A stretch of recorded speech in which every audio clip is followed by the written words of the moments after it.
Thanks everyone for being here. Yes, thank you, everybody. I'm so excited that there's interest in this, first of all. And even though I'm not officially starting my presentation yet, there is really only a handful of people in Wisconsin who are doing this sort of therapy. So I'm hoping that this is something that catches on a bit more, because I think for people who, for the people that it will benefit, I want all of them to know about this. Yes. Yeah, it is interesting. There's not many providers.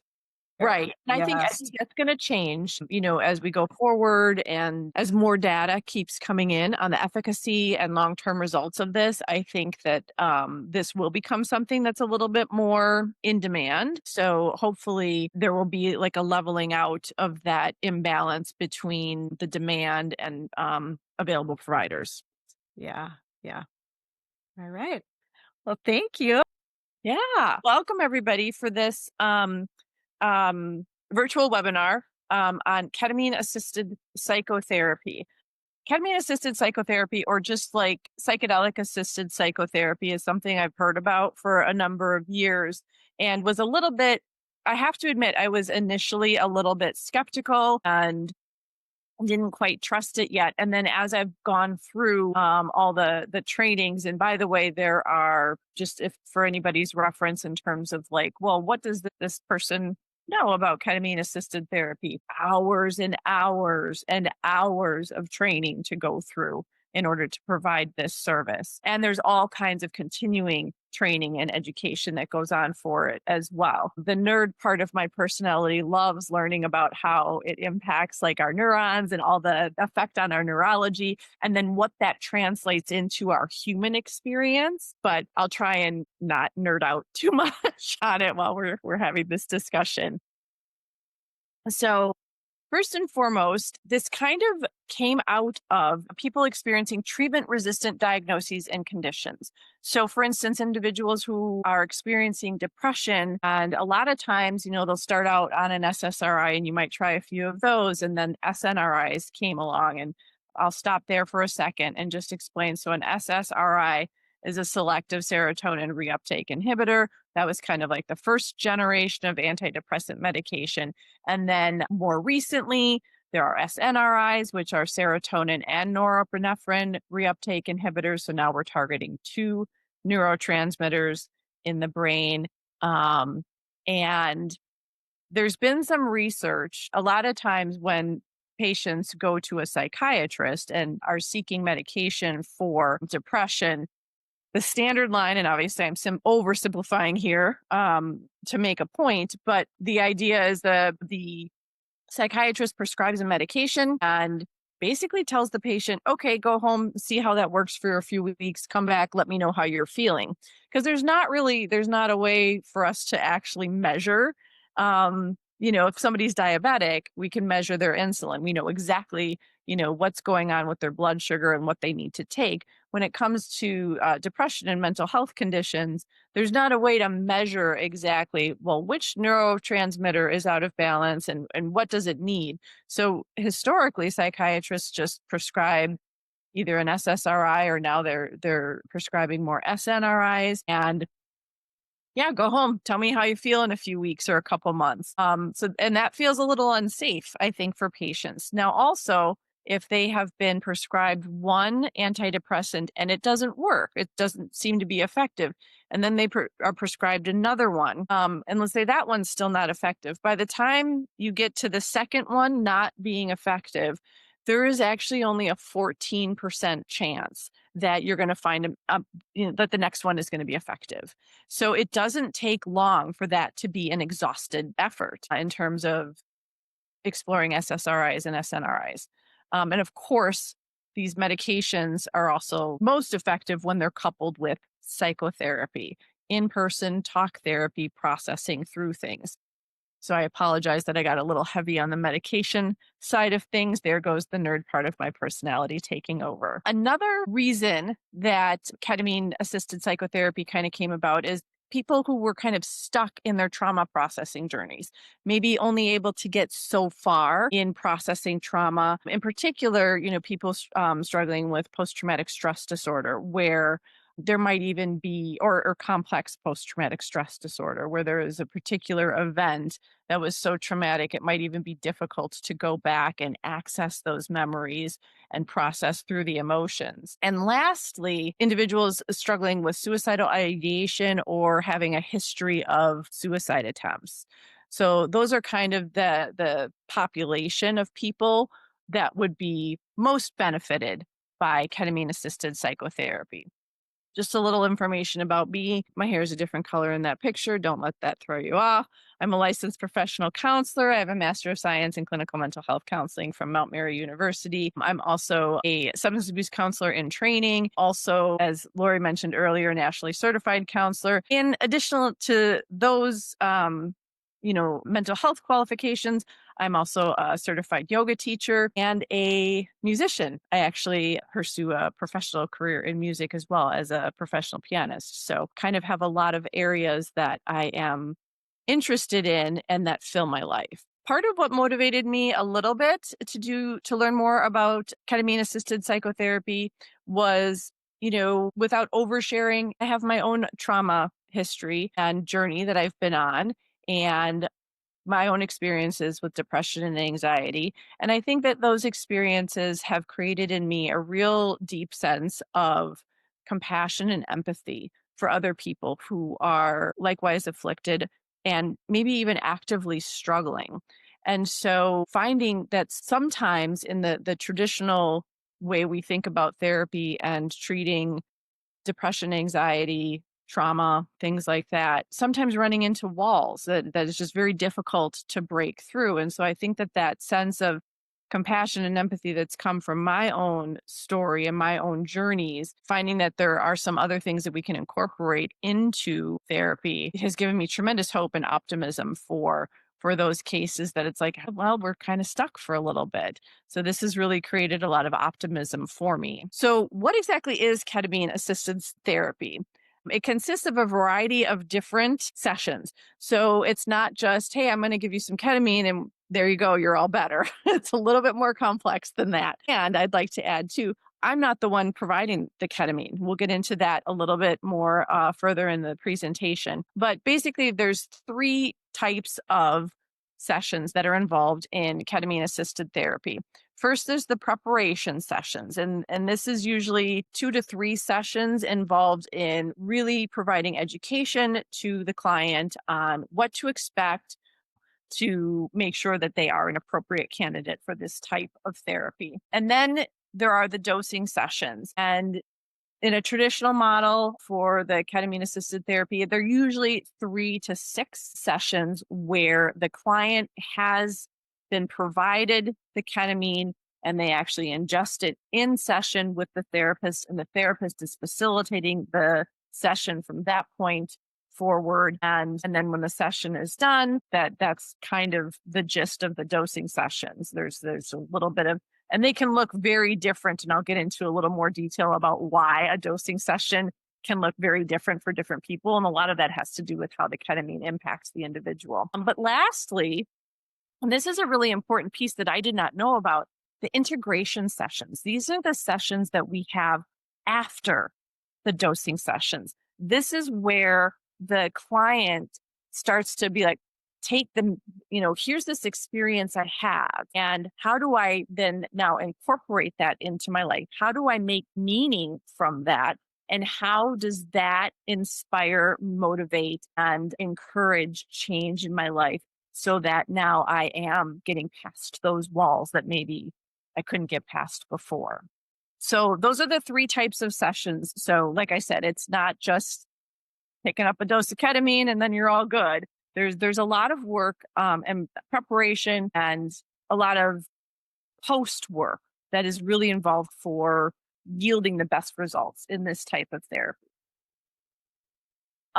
So a little more detail about the sessions in general. The preparation sessions, like I said, that's where we're going to be looking at medical review because there are some health concerns that can be of a severity that someone might not be a good candidate for pursuing ketamine assisted psychotherapy. These are the sessions where we have really that in-depth psychoeducation, and also about what to expect. There's some very specific things. There are a few things that are kind of almost universal when taking ketamine that we want to make sure the clients are prepared to experience. We want to make sure that you know what you're going to be experiencing. What we want to do in the preparation sessions is put together a plan for support for after, having social support, family support, emotional support is very important. So like letting your confidants know that this is something you're going to be doing so that should something come up, they can be there for you and support you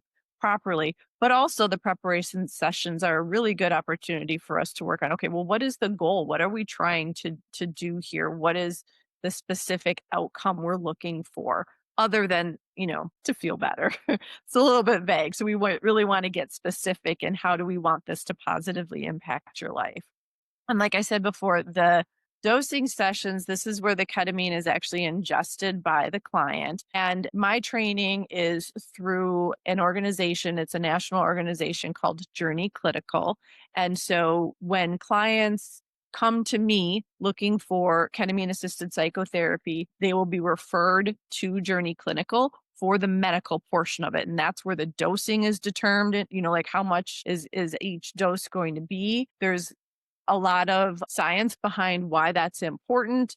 Um, Part of it is because ketamine initially it's FDA approved as an anesthetic. So we want to make sure we're giving you the right amount of ketamine so that you have this very profound emotional, psychological experience.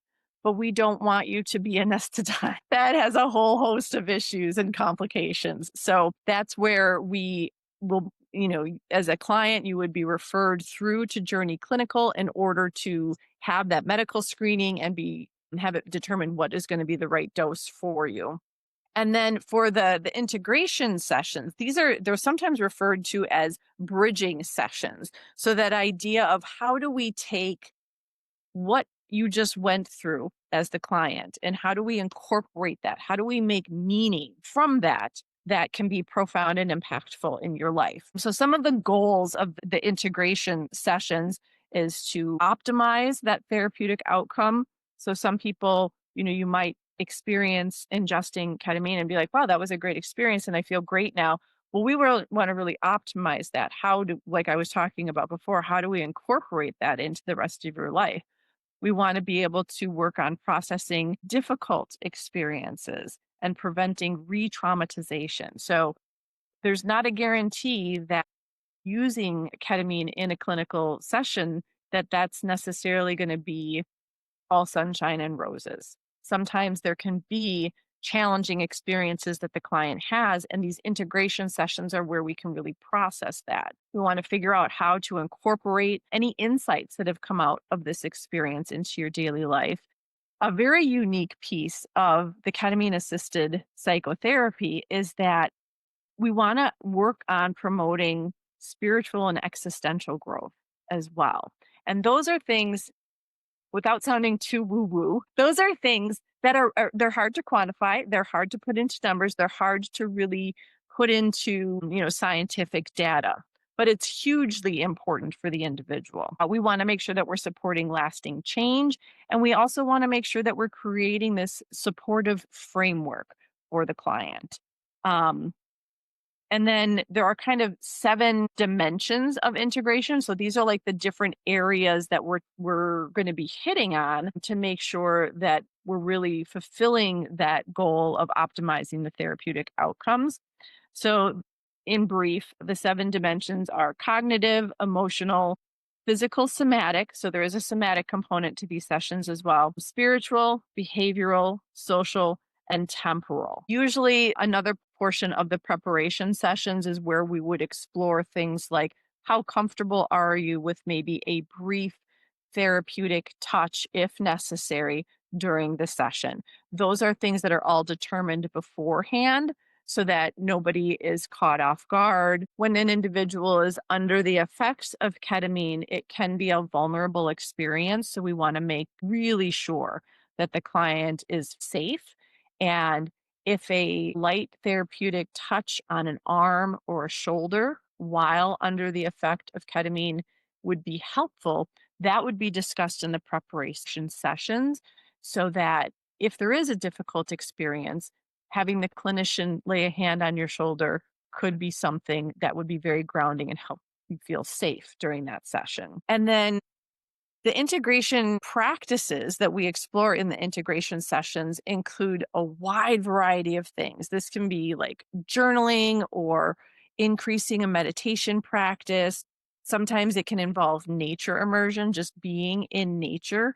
It can involve physical practices like dancing or yoga. It can involve creative expression like drumming. There's a lot of things that can go into the integration sessions, but these are different ways that people can take that experience from when they were under the influence of ketamine and how can I really process that on a deeper level into my being. And we tend to follow the ACE model of integration. And this is an acronym for accept, connect, and embody. So, we just want to make sure we're accepting all the different aspects of the experience, including the difficult ones. Like I said, sometimes there can be a difficult experience while under the influence of ketamine. The preparation sessions are where we would discuss that and discuss what are things that would be helpful if it's difficult so that you can still feel safe. Just because something is difficult doesn't mean we should avoid it. Sometimes we do our most deep learning through difficult experiences. So, I think incorporating that idea that just because if there is a difficult experience under the influence of ketamine, that doesn't mean it's invaluable. It may actually even be more valuable than a blissed out session. Um, and then with the idea of connect under the ACE model of integration, that's really where we're focusing on the importance of reconnecting with the self, the support system, and the natural world. So some of this starts to sound a little spiritual in some places. Just stick with me a little bit. um, and then embody from the ACE model of integration is just applying the lessons from that psychedelic journey. Ketamine is considered a psychedelic medication. I'll talk about that a little bit more as well. But how do we kind of like apply whatever lessons come through while under the influence of the psychedelic journey into real world actions and behaviors? This is kind of where the rubber meets the road in terms of really creating change in your life. So, how it actually works, a couple redundant slides there, I apologize. So, ketamine is actually a Schedule 3 controlled substance.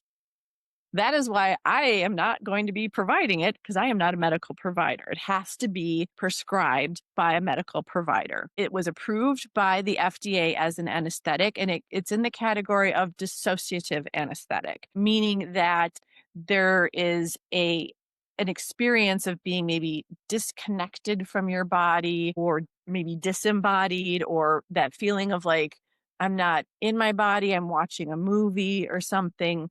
So that is kind of what ketamine is or was originally. So that might sound a little bit scary. Actually, I probably should talk about the side effects in a little bit after I talk about this a little bit more. The dissociative aspect of ketamine is what's, interestingly enough, really important. Without getting too much into the neurology and the science behind it, what happens when you ingest ketamine is there's like a burst of the glutamate in between the receptors, and that there's a double negative here. It stops a disinhibition of some of the neurotransmitters functioning properly. That's the Cliff Notes version. That's as far as I'm going to go into it. But what's interesting is that there was research done on other medications that maybe create that same sort of glutamate burst in between the receptors. And without having the dissociative experience, the study found that it wasn't therapeutic. People weren't benefiting from it. So while ketamine being described as a dissociative anesthetic might sound a little bit scary and be like, okay, wait a minute, I am going to intentionally go into a state of dissociation. Turns out that is exactly that experience is the one that creates that healing, um, or the experience of being dissociated is where we pull meaning and lessons from. And so it's actually a really important part of this therapy, even though maybe it sounds a little bit like, why would I do that to myself? Without the right preparation and without the right environment, I think 100% could be scary. But that's why we have the preparation sessions and the integration sessions and the screening by a medical provider. This isn't something we just do willy nilly. We're not just, picking up CBD gummies from the corner store. This is a little bit more science based. And this might be a good opportunity to just share a little bit about my own first experience with ketamine, which was a number of years ago. And it was in an emergency room. I had slipped down the stairs at my house. People who know me know that I love dogs. I have 3 Siberian Huskies. I was getting ready to let my dogs out in the morning and I slipped down the stairs, landed on my back, broke 2 ribs, and they punctured my lung, and my lung collapsed and I was rushed to the ER. And in the emergency room they explained to me we have to put in a chest tube, but it doesn't require general anesthetic. We don't need anything that significant. We're going to give you ketamine because it lasts about 15, 20 minutes. That's all we need, to do this procedure. And I was like, okay, whatever. I just would like to breathe again. So they gave me no prep work or no explanation of what it would feel like to go under with ketamine. And I had a very negative experience. It was a very scary experience for me. I wasn't prepared that there would be any dissociative element. And in retrospect, looking back on that experience, if I had been prepped even a little bit, that would have made a huge difference in what was being experienced. So those preparation sessions are really, really helpful and important in this process. What's interesting about the side effects of ketamine is they're described as transient side effects, which means they are typically experienced by the individual in the session, and that's it. You're not going to, days later or lifetime late, years later, have these side effects that are going to plague you the rest of your life. They are pretty much statistically limited to the dosing session. So during the session, what you might experience is dissociation, which we've talked about that a lot. You could actually feel a little sedated. So it's also important. This is where your support people can come into play. It's probably going to be really important to have somebody give you a ride home afterwards. There sometimes can be while under ketamine, some nausea and vomiting, which is very easily remedied with ondansetron, also known as Zofran, which would be provided by the medical provider. And also, there's sometimes, while you're ingesting the ketamine, an increase in blood pressure. And what most people find is that by the time the session is done and you're headed home, your blood pressure is back to normal.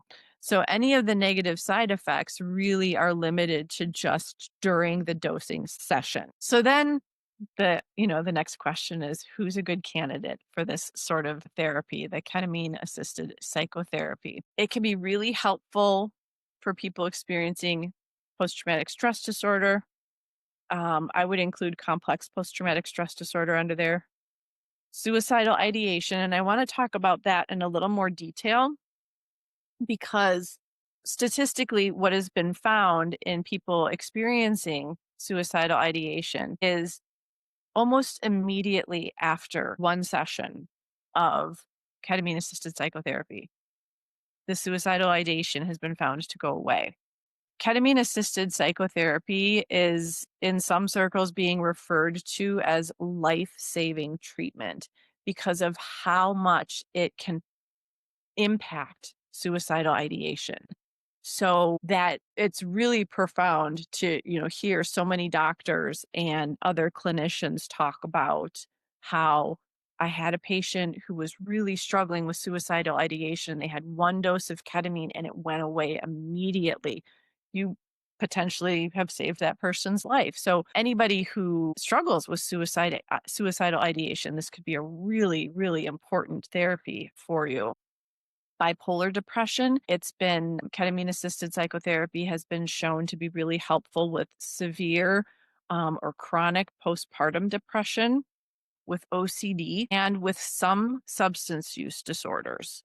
And actually the next thing I'll be talking about is, some of the complex or exclusionary situations. Because of drug interactions, well, since I just talked about substance use disorders, a good candidate for ketamine assisted psychotherapy would be somebody who is not actively using, because there could be some real serious health concerns with how ketamine would interact with whatever the substance is that they're using. So it could be complex, not necessarily exclusionary right away, but if you have an active substance use disorder, it can be a little bit more of a complex situation. People who are experiencing dual diagnoses, that can make it a little bit more complex. Borderline personality disorder can make it a little bit more complex. Psychotic disorders could be a little bit challenging with ketamine assisted psychotherapy, mostly because of the dissociative element of the treatment. Somebody experiencing psychosis, being dissociated on top of that might not be the most helpful thing. Not exactly an exclusion. It would have to be explored, but definitely something to think about.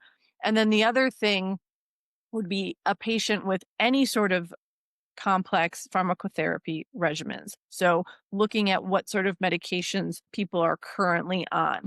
If people are currently on some form of medication, usually what's recommended is that there's a 2-week sort of wash of those medications, or, basically a cessation of those medications before a ketamine assisted psychotherapy session. And once again, that's because, ketamine it's a drug. So we don't want that to interact negatively with any other medications that people might be on. All of this to be determined by the medical provider from Journey Clinical. Exclusions for ketamine assisted psychotherapy would be people who are in active mania, people who are in active psychosis, any sort of uncontrolled hypertension, because of how when you take ketamine, it can increase your blood pressure, even though it's just temporary. If you have hypertension, that could become a life-threatening situation pretty quickly. If you have a clinically significant substance use disorder, if you're pregnant, if you have glaucoma, if you are currently taking benzodiazepines or lamotrigine, also known as Lamictal, those would be situations that you would probably be excluded from ketamine assisted psychotherapy. But once again, all to be determined through the medical screening process, not just in a brief conversation like with me. It would definitely be assessed by a medical provider. So the idea of diving for pearls was kind of a metaphor that was brought up in the training for ketamine assisted psychotherapy. So the basic idea is the role of the prescriber and the therapist. We're the ones on the boat sitting on top of the water. We've provided the boat, we've provided the lake within which you can dive into. But the client is the one who dives into the water. So that's kind of what happens in ketamine assisted psychotherapy. And we provide the space and the support and the guidance, but we don't necessarily tell you what your experience is going to be. We don't know what you're going to find when you dive into the lake, but we are there to help you incorporate it back into your life. And we are there to help facilitate it. And we are there to help you understand prior what might happen. Another way to think about the ketamine assisted psychotherapy is to have such an experience that it helps you feel better.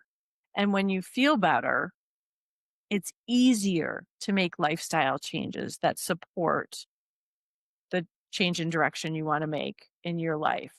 The idea that we don't want to feel like we've had injuries or suffering and there's no meaning. And why did this happen? For no reason, just because. Engaging in ketamine assisted psychotherapy is a way to provide some meaning and structure to some of these negative experiences that we've had. So I am actually genuinely interested in what sort of questions people might have right now that maybe wasn't covered. There's not a ton left in that presentation anyways. It was mostly just that idea of like, how do we incorporate these experiences into our life in order to create lasting change? So my assumption would be that people came to the presentation with some questions. Maybe I answered them already in the presentation, but wanted to see if there's any sort of, anything that wasn't missed. Sometimes when I do these deep dives into really technical things, I get so excited that I miss the obvious. So I want to allow space and time to see if what I've missed in the presentation that people have questions about. I have a quick question. It's very hi. Sorry, I'm multitasking, so I don't have my camera on, so you don't have to see all the crazy behind me. So I did a huge study on this when I was in graduate school. So this was like 6 years ago. It was still kind of a very new being talked about in this area. It was more prevalent in Chicago. I've never tried it, but I am a believer in it. Especially it seemed to be really, and you talked about this, really helpful if people that had treatment-resistant depression. So the thing that because I also come from a little bit of a medical background, is ketamine is a pretty intense drug. And I completely respect you saying, I'm not prescribing this. I'm not making the determination on like it. But it can have unusual side effects, and it can be fine one time and not fine another. So are you doing this like in your office? Are you doing this in a hospital setting or a medical setting? Like what's the safety net because things can go bad with it. The person accidentally takes the wrong dose or something. So what we would be using yeah, there's a variety of different methods for taking the ketamine. There's IV, there's intravenous, there's IM, intramuscular, there's a nasal spray, and there's oral. And through Journey Clinical, we use oral. And so a very specific dose is mailed to the client, and the client ingests that dose in the session. So that's how we control the amount, right? And there is a whole list. It is done in the therapist's office, and there is a whole list of resources and backup people on call if necessary, if something goes wrong. So Journey Clinical has a whole staff of resources for medical emergencies, for, what if this experience, even though it is usually only like 15 to 30 minutes, what if this goes really bad? There are qualified medical providers readily available during the time that this is happening. So when you do it, then do you also schedule with Journey, or they just always have somebody available? Nope, it's scheduled through Journey. Okay. Mhm. Thanks. That answers my question. Yep. Yeah, great question. I was wondering the same thing of that Yeah. coordination, but I think that is so helpful to know that it sounds to me like from hearing you and the research that I've done, that it's pretty rare for it to be any medical, um, like any medical things occurring, but it could be, like you were saying, maybe that experience is bringing up something difficult. I Yeah. could be wrong. So I mean, from what I'm recalling, if I'm remembering all the numbers correctly, the dosing is usually not more than 0.2 grams per kilogram body weight for the patient. So that's 0.2. 2 milligrams is where, I'm sorry, I think I said zero point 0.2 grams. I meant 0.2 milligrams. 2 milligrams is the anesthetic dose of ketamine. So we are way under that. It is what's referred to as a sub-anesthetic level dosing. So yeah, the risk of any sort of medical complication is greatly reduced by the fact that the dose that we use for therapeutic purposes is nowhere near what the anesthetic dose is. I mean, there's always a risk of something, regardless of how small. So there are people that we are able to reach out to, medical professionals. We are able to reach out to them live should there be any sort of emergency. What's more likely to happen is that the person may have an unpleasant experience while under the influence of ketamine. And that is what my role is then. That is where I come into play in terms of helping guide the client through that, through a variety of different modalities. There's been a ton of research on what sort of modalities are helpful. It turns out all the same modalities that as therapists we use all the time anyways, but it's about figuring out what is going to work best in that moment. And that is where the preparation sessions are really helpful, is we could do a lot of exploring on what is going to be helpful for you if you feel like you're in a place of emotional or psychological distress. And that happens in non-ketamine assisted psychotherapy sessions. That's what we do. We dive into the uncomfortable. We dive into the painful. This is a way to have a profound experience with those complex emotions so that we can derive some meaning, make sense of it, and hopefully be able to enact some really meaningful and profound changes for our life going forward. Kate, I think that's This was sounds go I'm ahead, sorry. Renee. Yes, it sounds a little bit like hypnotherapy, but I mean, maybe the level that the person is under, obviously through medication, Mhm. is different. Can you talk about that? What the comparisons are? Yeah, absolutely. I'm glad you brought that up because, yeah, the point of a ketamine assisted psychotherapy session is not to um, create any sort of suggestion, right? Mm, And that's kind of what hypnotherapy would be doing is to put somebody in a suggestible state so that we could encourage something, smoking cessation or something like that. Under psych psychedelic and or ketamine assisted psychotherapy setting, this the individual, the client, is in a vulnerable state, but the point isn't for the clinician to exercise any sort of suggestion over the client. So that's the difference there. And this is where there are a number of competencies required for therapists to become ketamine assisted psychotherapists. And part of that, those competencies are ethical. So, undergoing ethical, continuing ethical training as therapists, we go through a lot of that anyways. We also do it on a continuing education basis in order to maintain our licensure with the state. However, I mean, if there ever, if there ever was a scenario to have the highest level of ethics, it would be in this kind of situation. And so that would be the difference is that there's not the clinician's will creating any sort of suggestion. you know, well, I'm going to phrase it in a very simplistic way. Have many of the patients who are trying ketamine ther- therapy, they've tried other medications, I'm assuming. They've tried other means of cognitive behavior therapy, et cetera, to try to work through their depression, anxiety, suicidal ideations or ideations. I think that given the availability, the investment involved, I think most people have tried the traditional routes first. Now, that's not a statistic that I can cite. That's my professional opinion, but it's not like a first line of defense currently. So, like with that thought kind of is that with this ketamine induced state, if I Mhm. can call it that, it's almost like it's saying that this person has some traumatic event. I mean, do they necessarily know what that event is or was? Yes and In no. case, I do have an anecdote about that.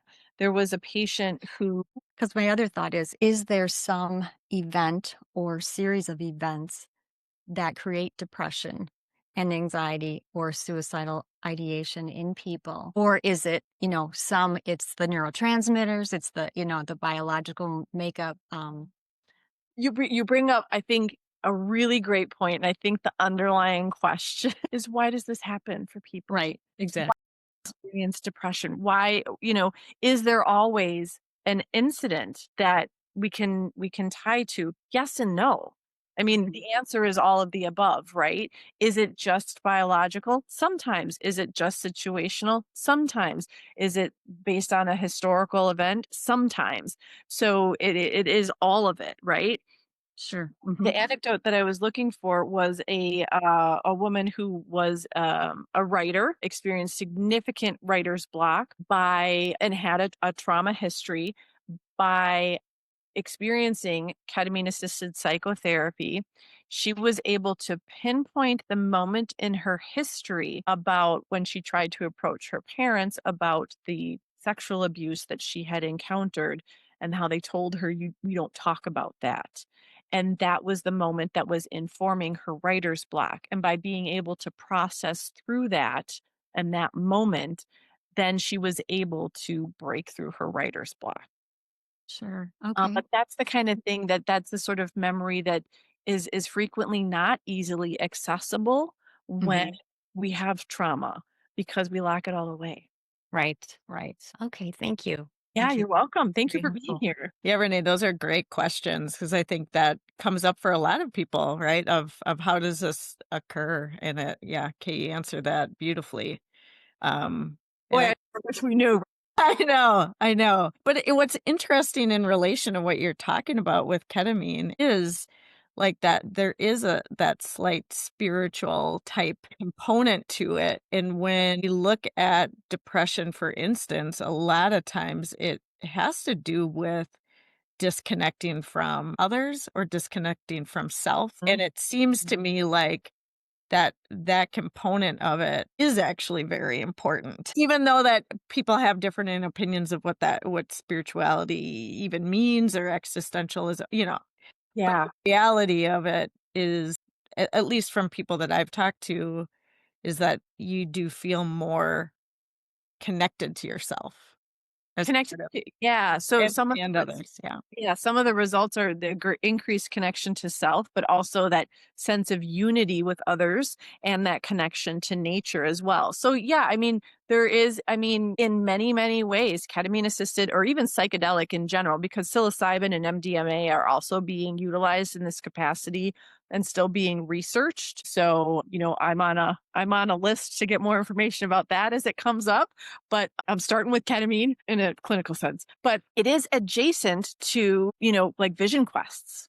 It is very adjacent to things like that or shamanic journeys. People go out of the country to, go on an ayahuasca journey or something. The difference here is that we've got a lot of research. There's been a lot of statistical good, um, you know, double blind control group type research on this in particular. And so that's why we're able to do this in a clinical setting because of the research with it and because of the preparation sessions and the integration sessions. My understanding, because I have not gone on an ayahuasca journey, but my understanding is if you do a retreat like that, you do it and there's people there to kind of help you emotionally through it, but then you go home and you're kind of left to your own devices on how do I incorporate all of this into my life. So that's where this is a little different from some of those journeys. Yeah, I'm glad you brought that up too and talked about that as really a key component to it because it is sort of like the difference between reading like a self-help book and just reading it and then I'm closing it up and thank you, that helped and I feel better Right. versus like taking all of that and how do I actually implement that in the day to day, which is such a huge component to this, it sounds like, right? Yeah. And also, I mean, just a brief 30-second little spiel on the role of a therapist in general is, by having a trained clinician there who knows some of your story, we will remember the clinician. That's what we do. We remember different things. And my gosh, what a human experiences in a day, much less a lifetime. It's so much to keep track of. So the act of going to a therapist and saying, oh, this, and this, and that maybe the therapist says, well, how is that connected to this other thing? Then all of a sudden the parts of your brain light up. That's a therapeutic moment. And so that can happen in traditional psychotherapy most, for sure it happens in ketamine assisted psychotherapy as well. So having that trained professional who's able to reflect things back to you or notice patterns, then that creates some real, substantial meaning for you. So typically, like for dosing sessions, it's usually like 3 to 6 sessions, but it's flexible based on the needs and the presenting concerns and all that sort of thing. But yeah, you bring up a good point. Is so you've done. I feel like that I've done ketamine assisted psychotherapy, and all I got was this lousy T-shirt. What I mean by that there's this idea of expansion and contraction following psychedelic assisted therapy. So the expansion is obviously like this connection, the meaning that you're able to make. However, life does go forward after that. So unconsciously, old habits, old patterns can creep in. And so I think that, ongoing I'm a big, supporter and believer in psychotherapy for people forever just because of how helpful it is for people. However, I think the bottom line is any sort of therapy, but in particular ketamine assisted psychotherapy, it's not all bliss and now everything is fixed. There can be a blissful experience and definitely we create some new meaning.